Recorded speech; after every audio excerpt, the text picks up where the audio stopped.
Larry in Santa Monica, watching Free Speech TV on DirecTV. Hey, Larry, you wanted to add to Kenyatta's comments? Yeah. Hi, Tom. First of all, I want to say I'm very grateful to you for bringing balance to the conversation when some of your callers kind of, in my view, get off base.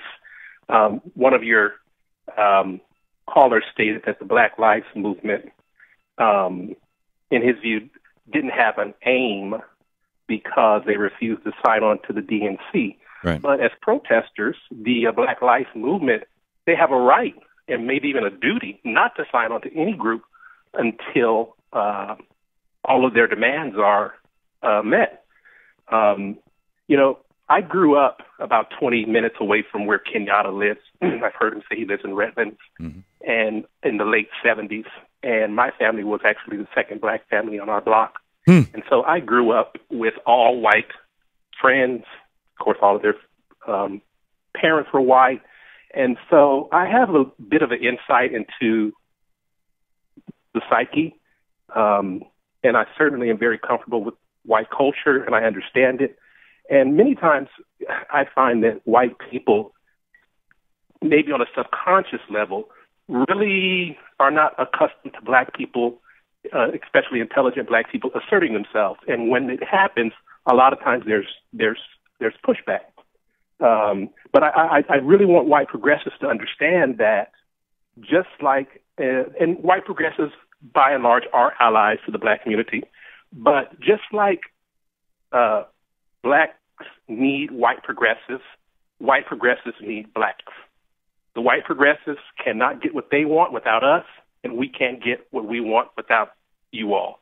So we have to work together. I don't like hearing these words of, they were disrespectful. Well, when Medea Benjamin goes and disrupts a meeting, we don't hear any, where there's Democrats that are present. We don't hear anybody saying she was disrespectful. Right. When environmentalists interrupt meetings where there's Democrats that are present, we don't hear them. We don't hear people saying they're disrespectful. And so if the Black Lives Movement, if they disrupt meetings, even if it's Senator Sanders, who I support, I don't think it's disrespectful. I think that it's a part of the process.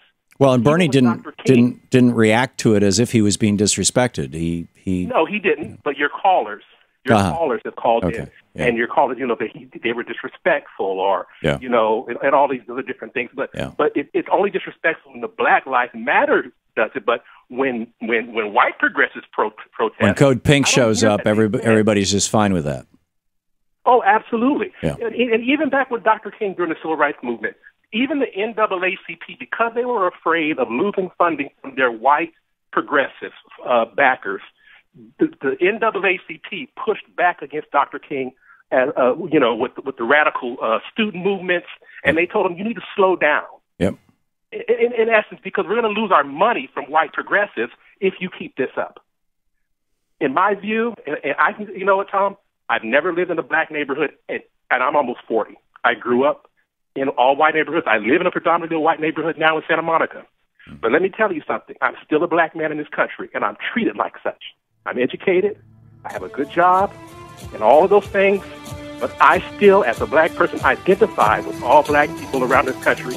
And so therefore, I would like for all of my white progressive friends to try to show a little bit more empathy. There you go.